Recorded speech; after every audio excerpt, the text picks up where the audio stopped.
Hey everyone, what time is it? It's time for a Cerulean graphic novel review. Saga, Volume 1, picked up at Current Comics in Monterey, California. And the question I asked the comic book guy was, which graphic novel slash comic do you think is most deserving of a screen adaptation that has not been yet? And this was his answer. Now, the reason it's definitely got screen potential, Brian K. Vaughan, creator of such things as Why the Last Man, recently just got streaming, and Television's Lost. He teamed up with a female artist, Fiona Staples, who, I'm not familiar with her work, but she does a great job here. And let's see this blurb. Saga is the sweeping tale of one young family fighting to find their place in the universe. When two soldiers from opposite sides of a never-ending galactic war fall in love, they risk everything to bring a fragile new life into a dangerous old world. Fantasy and science fiction are wed like never before in the first volume of this sexy, subversive, ongoing epic. Now, I think let's have a look at those: sexy, subversive, ongoing. So I think sexy, you won't be surprised about what's coming. The level of nudity and other things. Subversive, again, definitely both in terms of our world, like some of the depictions are quite adult, and the girl at the comic book store, when I went back the next day to buy it, said it's like Star Wars for adults, or Star Wars for fucked up adults, I think was her quote. And then I think the ongoing bit speaks to why it hasn't been adapted yet, is because they just brought out there's 9 volumes already out, so each one's composed of 6 comic chapters. I think they're just bringing out so that's 54. I think they just brought out 55 or 56. So it's going into the 10th volume now. Definitely a saga. At the end of this video, I'm going to do a little cameo from a independent book that's on its 12th volume. More on that later. But let's do the saga walkthrough now. Spoilers be here.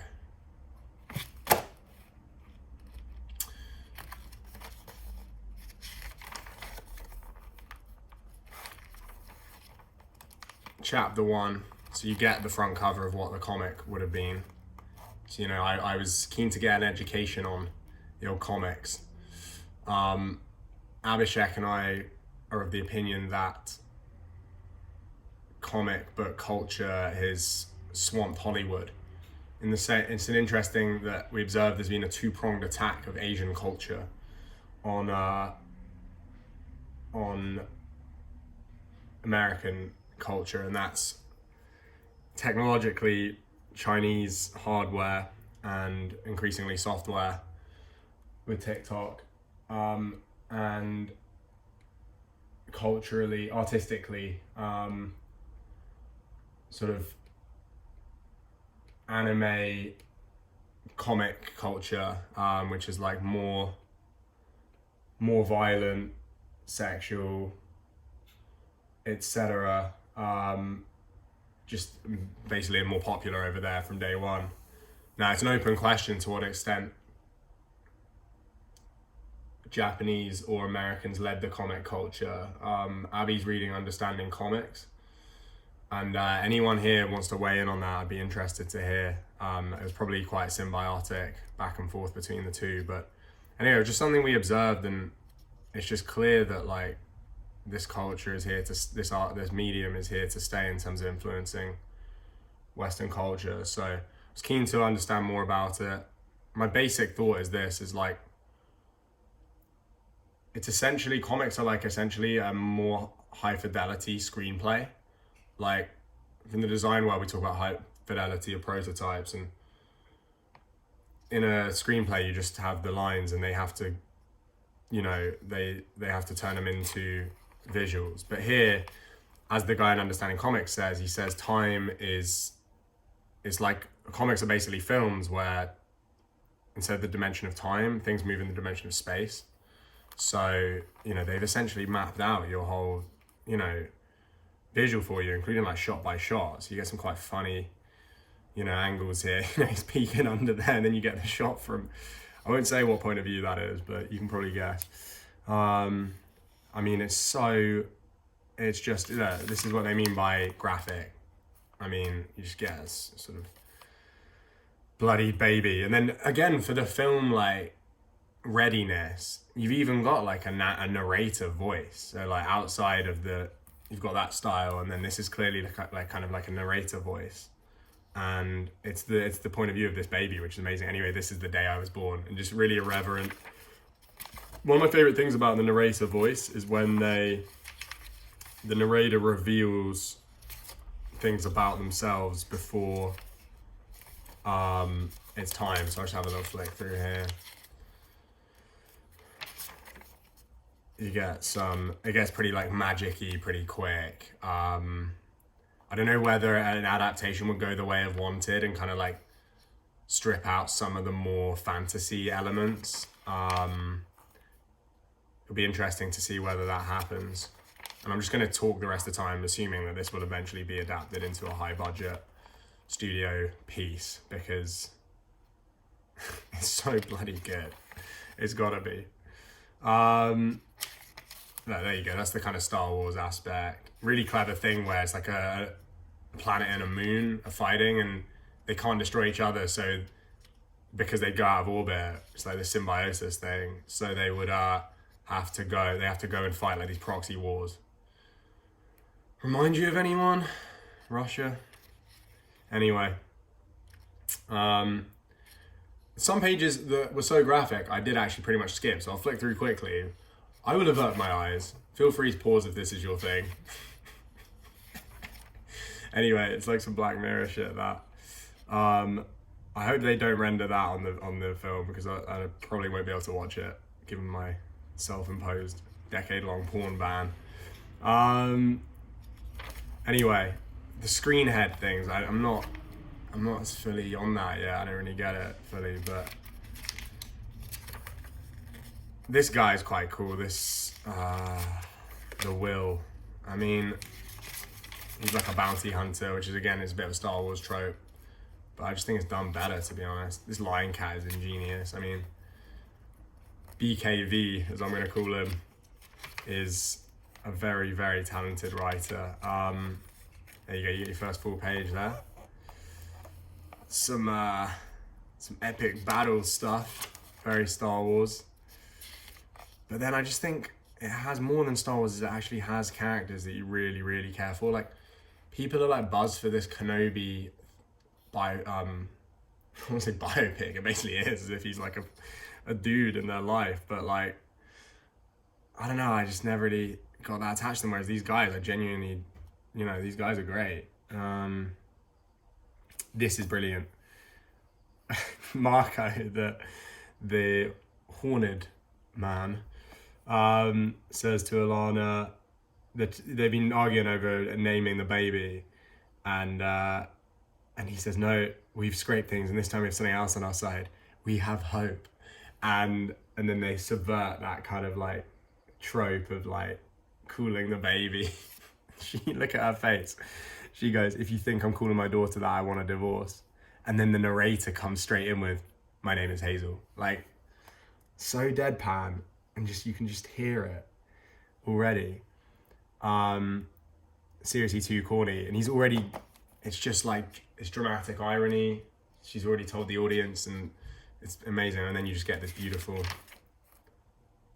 not everyone gets to live. And it's like dramatic irony, because you know that this baby is living to be saying this. And it's just almost just like time generations right there.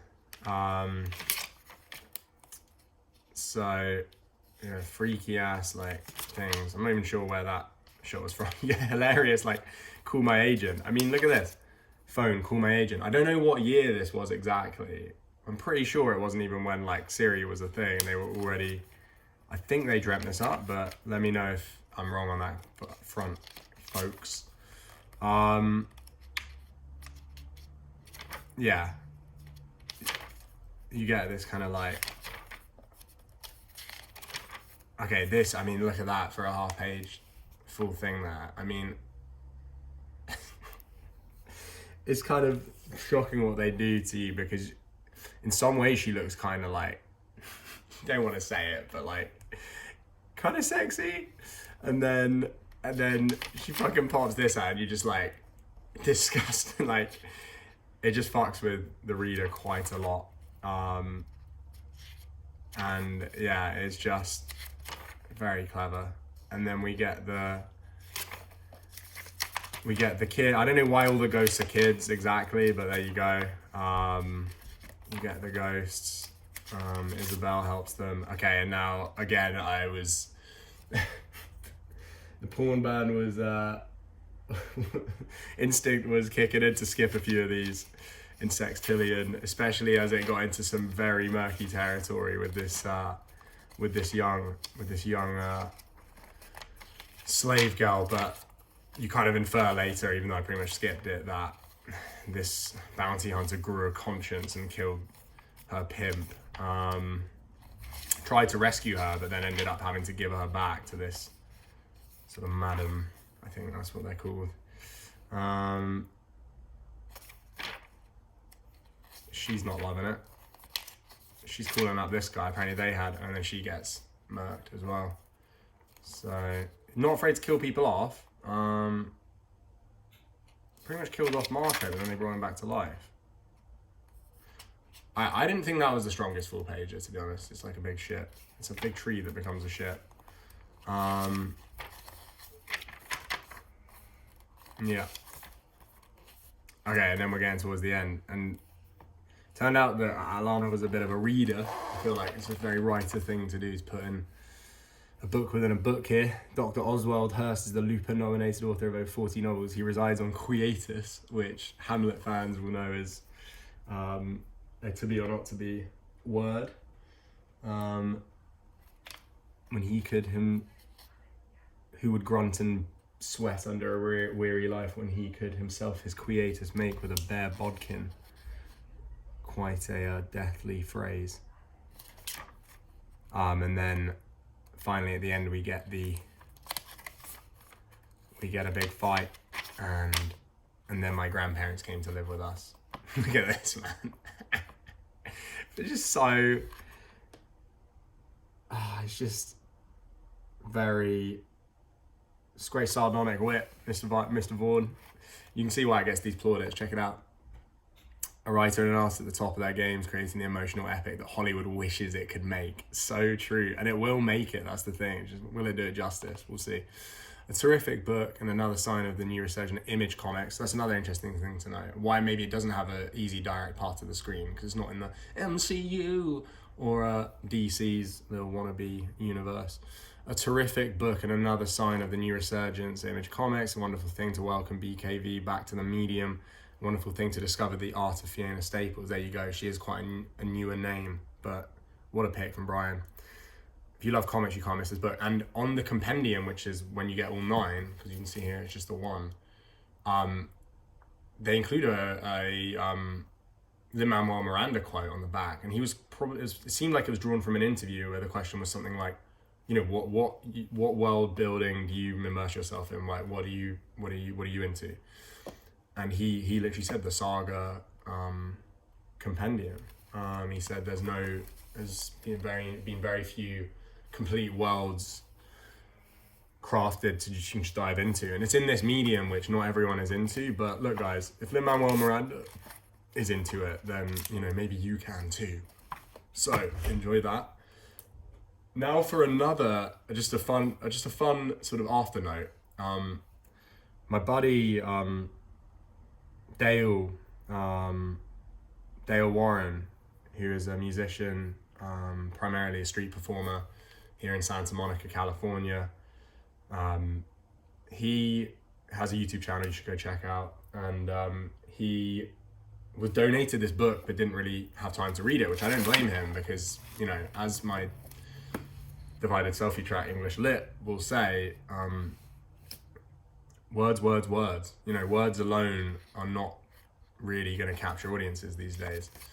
And anyway, so I don't blame old Dale. He passed on to me and he said, let me know how you find it. And I said, you know what, I will review it for my blog, but because I'm flying to Austin, I can't carry it. It's quite heavy. And so I'm just going to review where I got up to. But to be completely frank with you, I'm not devastated to miss the final 200 pages. First 70 were enjoyable in their own way. I would say, what's it got in common with Saga graphic novel? Well, firstly, it's a saga. It's book 12. Slightly, I think, cheekily, takes place between the books 3 and 4 of the series, but it's a bit strange to put it there within chapter 1 rather than not earlier.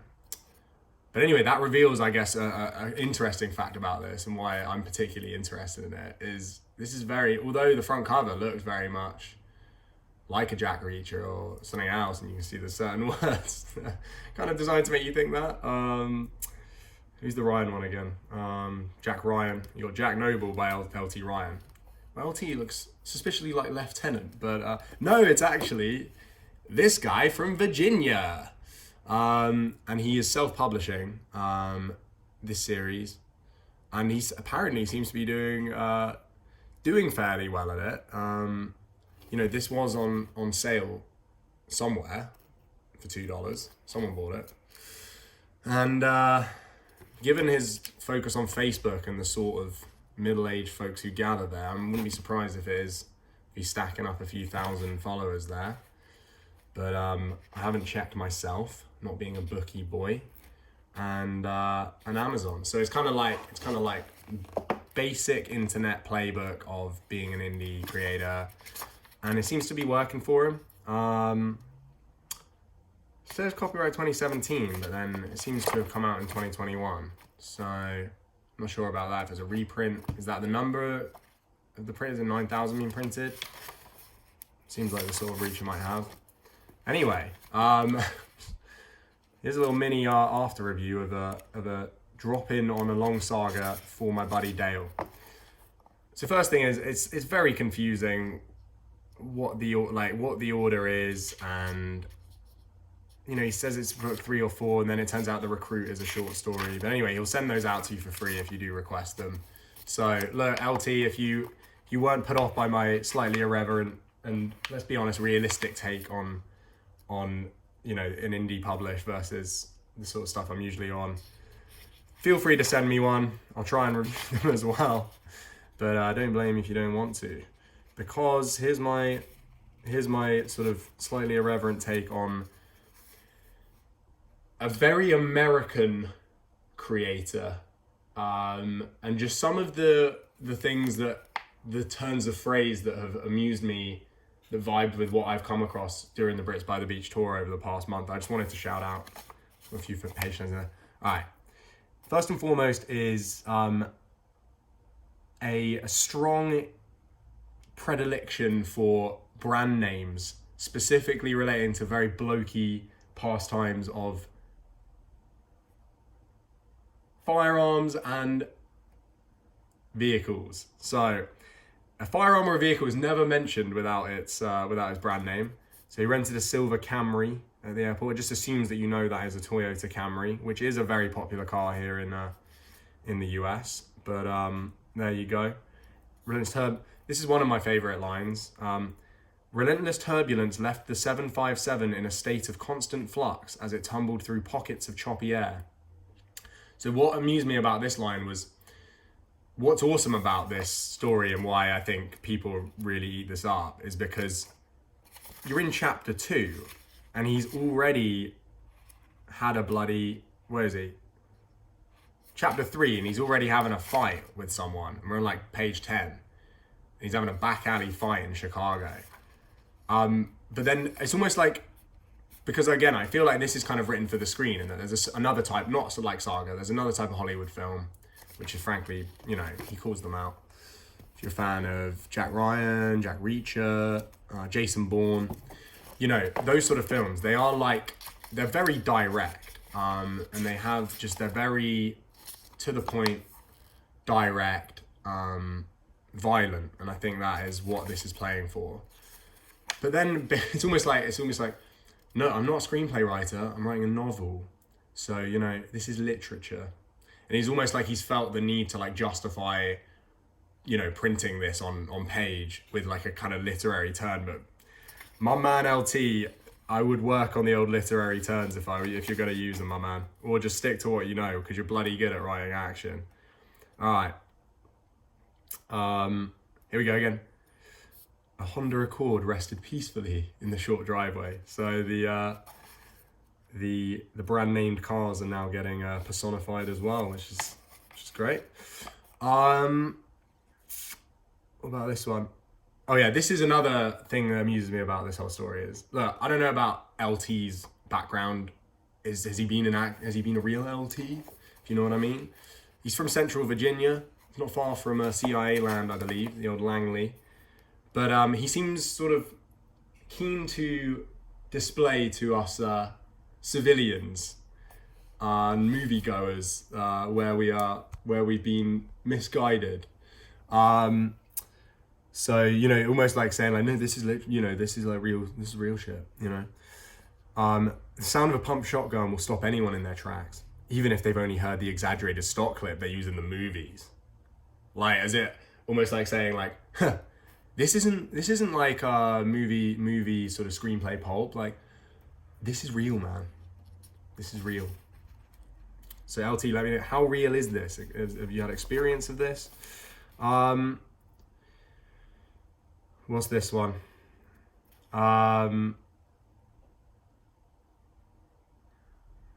Yeah. Not really sure on this one why Oh yeah, the burner phone. Obviously, burner. Come on, he's mentioned burner phones about 5 times already at this point. So he's already got me. He's already got my good side. But again, it was like the need to explain what a burner phone is. It's like a selection of pay-as-you-go phones, a burner that required no personal information to purchase and could be bought with cash. Almost like defining for the civilians. So I appreciate you filling them in so they'll understand the MC Beastly track, my man. Anyway, yeah, this is where I got up to. Yeah, the other thing is he gave Lexi a pseudonym, Jonah Lamb, but then I think it's, where is it? It's up here. Before she's technically realized that, she says, Jack, get down.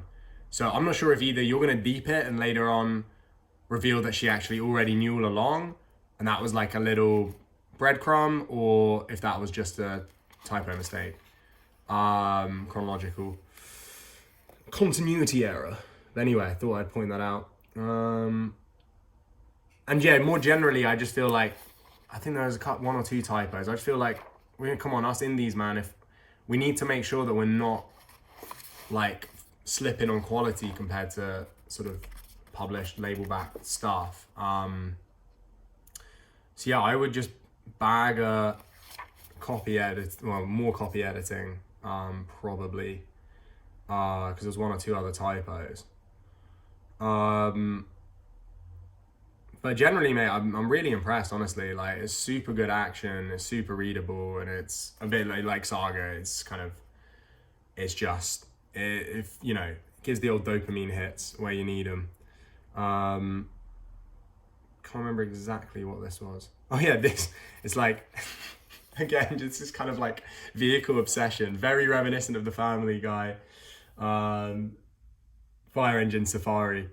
It's like, in a land dominated by oversized all-wheel drive SUVs, the Civic felt like a copperhead hiding in the weeds.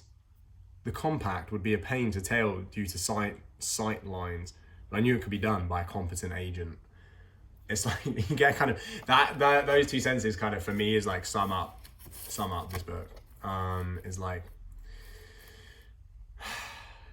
blokey stuff, knows their shit, and will just punch it to you in short sentences that occasionally try to flex.